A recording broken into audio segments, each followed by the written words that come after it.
من یتق اللہ یجعل لہ مخرجا، کہ تقوی اختیار کرے گا ہم اس کے لیے ایسا راستہ بچ نکلنے کا بنائیں گے کہ ساری رکاوٹیں ہٹا دیں گے ہم اس کے راستے سے۔ یہ ایک آدمی گناہ سے بچنا چاہتا ہے، ایک شخص گناہ سے بچنا چاہتا ہے، ہم متقی کے لیے ایسے راستے نکالیں گے کہ جہاں سے راستے کا نکلنا آدمی سوچ بھی نہیں سکتا، ہم ایسے راستے سے اس کو نکالیں گے۔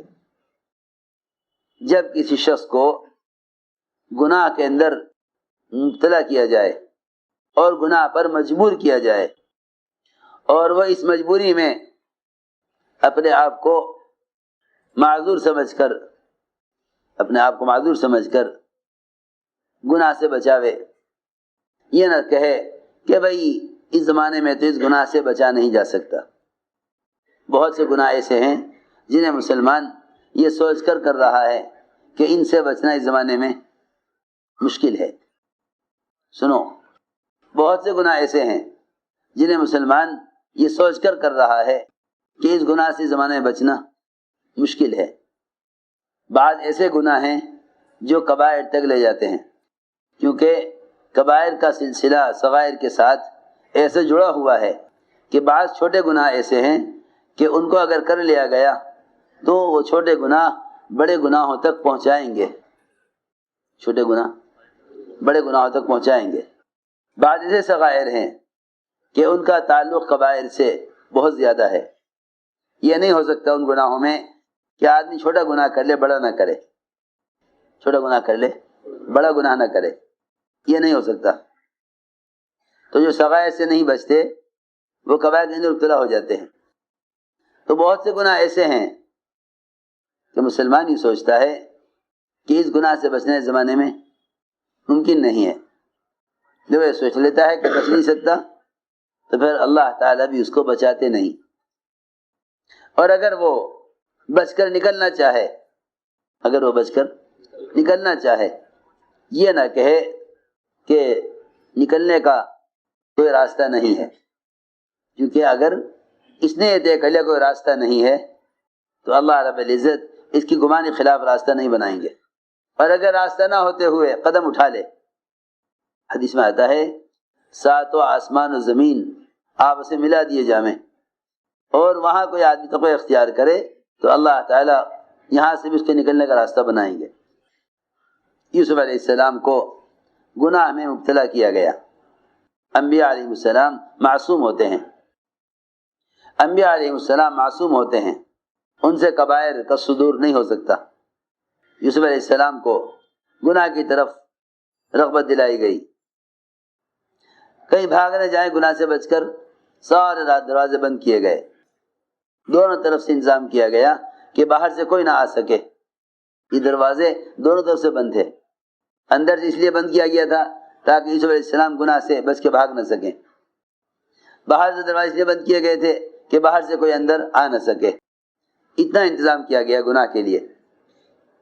لیکن بات یہ ہے کہ تقوی اصل میں تقوی کے ماحول میں متقی بننے کو نہیں کہتے۔ لوگ اپنا تقوی ظاہر کرتے ہیں تقوی کے ماحول میں۔ میں کیا بتاؤں آپ کو، نماز کا مزہ، نماز کا دھیان کہیں نماز کے ماحول میں ہوں گے تو ہو جائے گا، جہاں ماحول نہیں ہے وہاں عمل نہ کرے گا، جہاں ماحول نہیں ہے وہاں عمل نہ کرے گا۔ ہم گئے ایک ایئرپورٹ پر، ساتھیوں نے کہا نماز کہاں پڑھیں گے؟ ہم نے کہا ساری زمین اللہ کی ہے، ساری زمین اللہ کی ہے۔ کہنے لگے یہ دنیا کا سب سے زیادہ فحش اور برائی کا اور دنیا کا سب سے زیادہ قیمتی ایئرپورٹ ہے، دنیا میں اس سے زیادہ قیمتی ایئرپورٹ کوئی نہیں ہے۔ یہاں ہر طرف فحش اور عریانیت ہے، یہاں نماز پڑھنا مناسب نہیں ہے۔ میں نے کہا بھائی یہ بات تو سمجھ میں نہ آئی، یہ بات تو سمجھ میں نہیں آئی۔ کہا کہ دیکھو یہاں سے چلو ایئرپورٹ سے اور کسی ایسی جگہ جا کے نماز پڑھیں گے جہاں اچھا ماحول ہو۔ لیکن اس کا مطلب یہ ہے کہ پھر تو ہم عابد ہوئے، داعی تو نہ ہوئے۔ پھر تو ہم عابد ہوئے، داعی تو نہ ہوئے. کیا ہوئے؟ عابد ہوئے کہ کوئی کونا تلاش کر لیں کہیں وہاں نماز پڑھ لیں. داعی تو نہ ہوئے. داعی تو وہ ہوتا ہے جو ہر ماحول میں اپنے عمل سے دعوت پیش کرتا ہے. داعی تو ہوتا ہے جو اپنے عمل سے دعوت پیش کرتا ہے، اس کو داعی کہتے ہیں. یہ نہیں بیان وقت بیان کر لیا، کہیں چھپ کر عمل کر لیا. یہ کیا دعوت ہوئی؟ یہ کیا دعوت ہوئی؟ کہیں بیان کر لیا، کہیں چھپ کر عمل کر لیا. کہنے کہ یہاں تو ہوٹل ہیں اور غلط قسم کی چیزیں یہاں پی جا رہی ہیں. میں نے کہا تو جلدی سے اذان کے، یہ جگہ تو اقامت کے، نماز پڑھیں گے. ساتھی ساتھ تھے، نماز ہوئی. ساری چاروں طرف مرد عورتیں سب جمع ہو گئے تماشا دیکھنے کو. نماز کا سلام پھرا تو ایئرپورٹ کا سب سے بڑا مالک وہ آ گیا. یعنی آپ نے کیا کیا ہے یہاں؟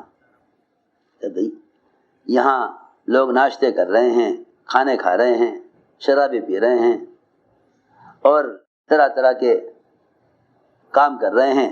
جب یہ ایئرپورٹ ہے سب اپنا اپنا کام کر رہے ہیں، ہم نے اپنا کام کر لیا. ہر ایک کی اپنی چاہت کی چیزیں یہاں ہیں. ہر ایک کی اپنی چاہت کی چیزیں یہاں ہیں. کہنے کہ یہ آپ کام کہیں اور کر لیتے. تو میں نے کہا یہ جتنے سب بیٹھے ہیں ان سب سے پوچھو کہ تم شراب کہیں اور پی لیتے، ناشتہ کہیں اور کر لیتے، یہاں کیوں کر رہے؟ ساتھی ہمارے کہنے لگے کہ یہاں نماز پڑھنے میں نماز کا دھیان نہیں رہا.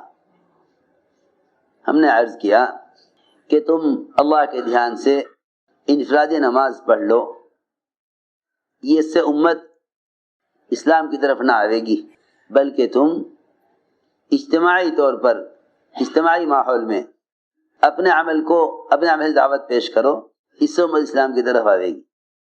کہنے لگے کہ اگر نماز کہیں اور پڑھ لیتے مسجد میں جا کر، بھئی ایئرپورٹ سے تو باہر نکل نہیں سکتے، مسجد یہاں کوئی ہے نہیں. یہ بات ہوتے ہوتے میں نے عرض کیا کہ دیکھو حضرت فرماتے تھے جہاں تم نماز پڑھو گے اللہ تعالیٰ وہاں مسجد قائم کر دیں گے. اللہ وہاں مسجد قائم کر دیں گے.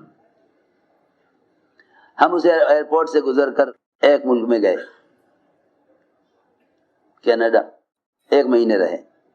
1 مہینے کے بعد جب اسی ایئرپورٹ پر واپس آئے تو جہاں نماز پڑھی تھی ساتھیوں نے بتایا کہ آپ کے جانے کے بعد ایئرپورٹ کا عملہ بیٹھا ہمیں لے کر اور کہنے لگا کہ جگہ بے جگہ لوگ آ کے نماز پڑھتے ہیں، یہاں ایک مسجد بنا دی جائے. ایک مسجد بنا دی جائے. 1 مہینے کے بعد ہماری واپسی ہوئی. اسی ایئرپورٹ پر اترے. ساتھیوں کا نماز سے کیا ہوگا؟ میں نے کہا دیکھو جہاں موقع ہوگا پڑھیں گے.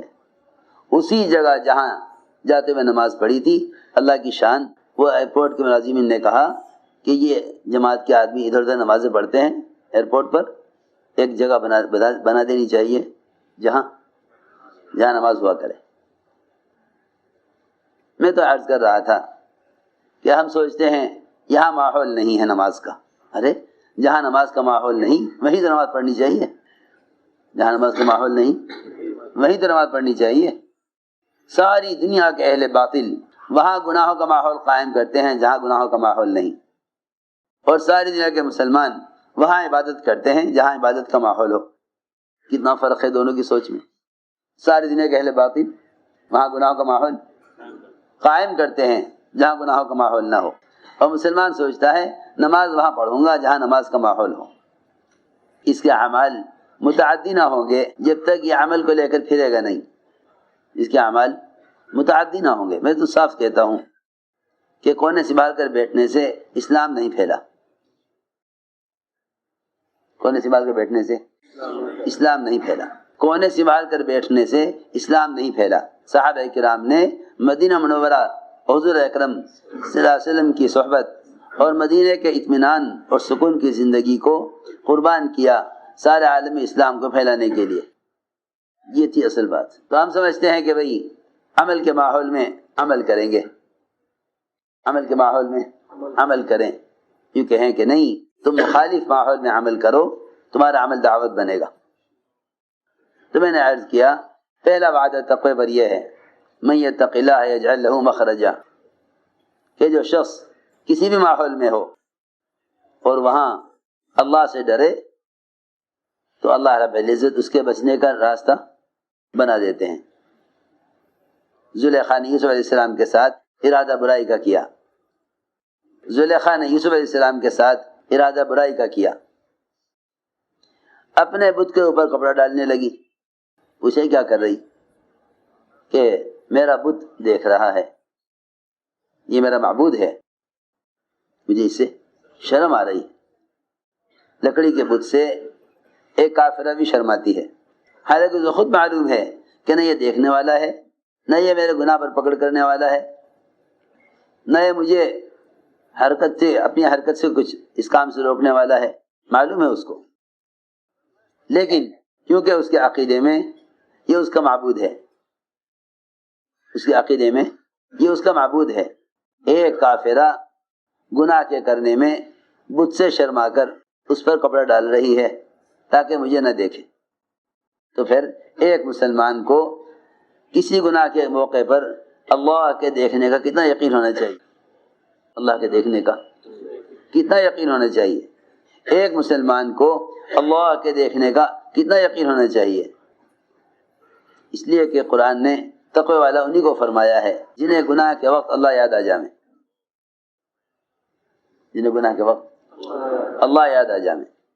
میں کیا عرض کروں، لوگ اللہ کو یاد کرتے ہیں عبادات میں، حالانکہ عبادات تو اللہ کی یاد کا مظہر ہیں. اگر گناہوں کے وقت اللہ کو یاد نہ کرو گے، اگر گناہوں کے وقت اللہ کو یاد نہ کرو گے تو گناہ اور اعمال دونوں معمول بن جائیں گے، دونوں معمول بن جائیں گے. ہماری بات پہ میں بہت توجہ دینی پڑتی ہے، یوں نہیں میں بولتا رہوں آپ سنتے رہیں. اس زمانے میں مسلمان پر حالات اس لیے ہیں کہ اعمال اور گناہ ایک معمول سا بن گئے ہیں. جب آدمی گناہ کا عادی ہو جاتا ہے تو گناہ جسم کے لیے غذا کا کام دیتے ہیں، جسم کے لیے غذا کا کام دیتے ہیں. جس طرح غافل آدمی کی عبادت ایک عادت بن جاتی ہے، گناہ بھی ایک عادت بن جاتے ہیں، گناہ بھی ایک عادت بن جاتے ہیں. اس لیے میں نے عرض کیا کہ اصل ذکر گناہ کے وقت اللہ کو یاد کر لینا ہے، اصل ذکر گناہ کے وقت اللہ کو یاد کر لینا ہے. تنہائی کا ذکر بھی اس لیے ہے تاکہ گناہ کے وقت اللہ یاد آوے. تنہائی کا ذکر بھی اس لیے ہے تاکہ اللہ تعالیٰ گناہ کرنے وقت یاد آوے. دیکھو تو صحیح، نماز میں تو سوچتا ہے کہ دھیان جما لوں، لیکن گناہ کرتے ہوئے نہیں سوچتا کہ اللہ دیکھ رہے. تو میں نے عرض کیا یوسف علیہ السلام کے لیے سارے دروازے بند کیے گئے. اگر نعوذ باللہ یہ سوچیں کہ بھئی بچنے کا تو کوئی راستہ ہے نہیں، بچنے کا تو کوئی راستہ ہے نہیں. اس زمانے مسلمان کا خیال یہ ہے کہ اتنا دین اختیار کرو جتنے دین کے اختیار کرنے میں حکومت کی طرف سے کوئی خطرہ نہ ہو. یہاں خطرہ اس بات کا ہے کہ جیل میں ڈال دیں گے اگر ہم نے سچ بولا. وہاں حالت یہ ہے کہ یوسف علیہ السلام پہلے ہی کہہ رہے کہ مجھے اللہ جیل زیادہ پسند ہے، اگر میں ان کی بات نہ مانوں اور یہ مجھے جیل میں ڈال دیں تو رب السجن احب الیہ، کہ مجھے جیل ان کے اس عمل سے زیادہ پسند ہے. اگر میں یہ سوچ کر ان کی بات مان لوں کہ مجھے جیل میں ڈال دیں گے تو پہلے ہی میں تیرے سے کہہ رہا کہ مجھے ان کے عمل سے، ان کے فعل سے، ان کے اس گناہ کے ارادے سے جیل زیادہ پسند ہے. رب السجن احب الیہ مما یدعوننی الیہ، اے اللہ مجھے جیل ان کے عمل سے زیادہ پسند ہے. یعنی مسلمان کسی ہلاکت کو پسند کر لے گا گناہ کے مقابلے میں. تو یہ نہ کہا کہ بچ تو سکتا نہیں تو چلو ان کا جی خوش کرنے کے لیے یہ گناہ کر دیا جاوے. یوسف علیہ السلام اٹھ کے بھاگے. اسے اطمینان تھا کہ جا تو کہیں سکتے نہیں، دروازے بند ہیں. جس دروازے پر پہنچتے تھے وہ دروازہ ان کے پہنچنے سے پہلے دونوں طرف سے کھل جاتا تھا، دونوں طرف سے کھل جاتا تھا، کیونکہ باہر سے بھی بند کیے گئے تھے، اندر سے بھی، وہ دروازے دونوں طرف سے کھلتے تھے، دروازے دونوں طرف سے کھلتے تھے، کہ اللہ کا وعدہ ہے من یتق اللہ یجعل له مخرجا، کہ ہم متقی کے لیے نکلنے کا راستہ بناتے ہیں، متقی کے لیے نکلنے کا راستہ بنائیں گے، من یتق اللہ یجعل له مخرجا، کہ ہم متقی کے لیے نکلنے کا راستہ بناتے ہیں، متقی کے لیے نکلنے کا راستہ بنائیں گے۔